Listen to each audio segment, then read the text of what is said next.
Hello বন্ধুরা, আজকে আমি আপনাদের কাছে নিয়ে চলে এসেছি ইলিশ মাছের আরেকটা রেসিপি। ইলিশ মাছের শুধু বিনা পেঁয়াজ রসুনের ঝোল, পুরো পাতলা পাতলা ডাল ডালে ঝোল করবো আজকে আমরা।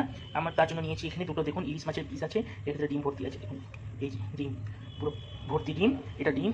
আর তার সাথে আছে মাছের দুটো মাথা, দুটো পিস। এর সাথে বেশি কিছু লাগবে না, ইলিশ মাছের রান্না করতে কিছু লাগে না, শুধু দেখুন এখানে একটু কালো জিরে আছে, লঙ্কার গুঁড়ো, জিরে গুঁড়ো, হলুদ গুঁড়ো, আর আমার এই অল্প একটু কাঁচা লঙ্কা, একটু ঝাল ঝাল না হলে কি ভালো লাগে খেতে, তাই আমি এতটুকু কাঁচা লঙ্কা নিয়েছি। চলুন এবার কীভাবে বানাচ্ছি দেখিয়ে নিচ্ছি আপনাদের। প্রথমে মাছগুলোকে দেখুন নুন আর হলুদ লাগিয়ে ভালো করে মেখে নিচ্ছি। মাছে নুন হলুদ লাগানো হয়ে গেছে, আমরা কাঁচা লঙ্কাগুলোকে এবার ফালি করে নিয়েছি, আর ওই যে মশলাগুলো রেখেছিলাম ওর মধ্যে জল দিয়ে ভালো করে মিশিয়ে নিয়েছি। এবার আমরা কড়াইয়ের মধ্যে সর্ষের তেল গরম করব মাছ ভাজার জন্য। তেল ভালো করে গরম হয়ে গেছে, এবার আমরা এর মধ্যে মাছগুলো ছেড়ে দেবো। মাছগুলো আমরা ভালো করে ভেজে নেব। মাছগুলোকে এপিট ওপিট উল্টে ভালো করে ভেজে নিয়েছি, বেশি লাল করে ভাজারও দরকার নেই, আমরা এগুলোকে ঝোলে দেবো। ওইভাবে মাথাগুলোকেও ভেজে নেব।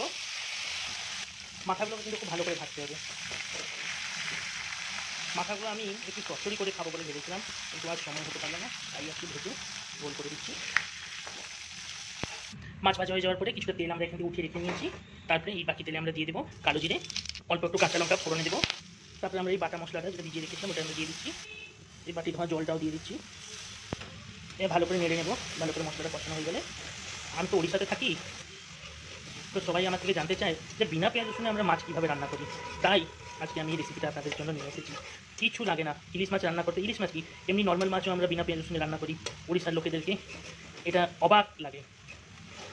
দেখুন মশলাটা একটু ভালো করে ভাজা হয়ে আসছে, তারপরে আমরা একটু জল দিয়ে দেবো।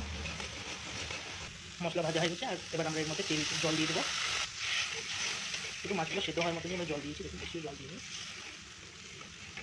এবার পরিমাণ মতন সামান্য একটু নুন দিচ্ছি, আগেও নুন দেওয়া আছে, ইলিশ মাছ তো নোনা মাছ, তাই বেশি নুন লাগবে না। ভালো করে আমরা মিশিয়ে নিচ্ছি, দেখুন জলটা ভালো করে ফুটে গেছে। এবার আমরা এর মধ্যে মাছগুলো দিয়ে দেবো।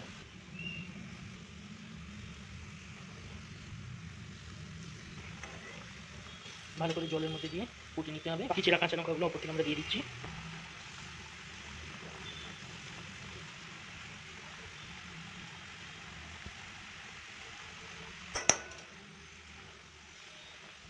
পাঁচ থেকে ছ মিনিট ভালো করে ফুটিয়ে নিয়েছি, ঝোলটা এবার ভালো করে হয়ে গেছে, মাছটাও এর মধ্যে সিদ্ধ হয়ে গেছে।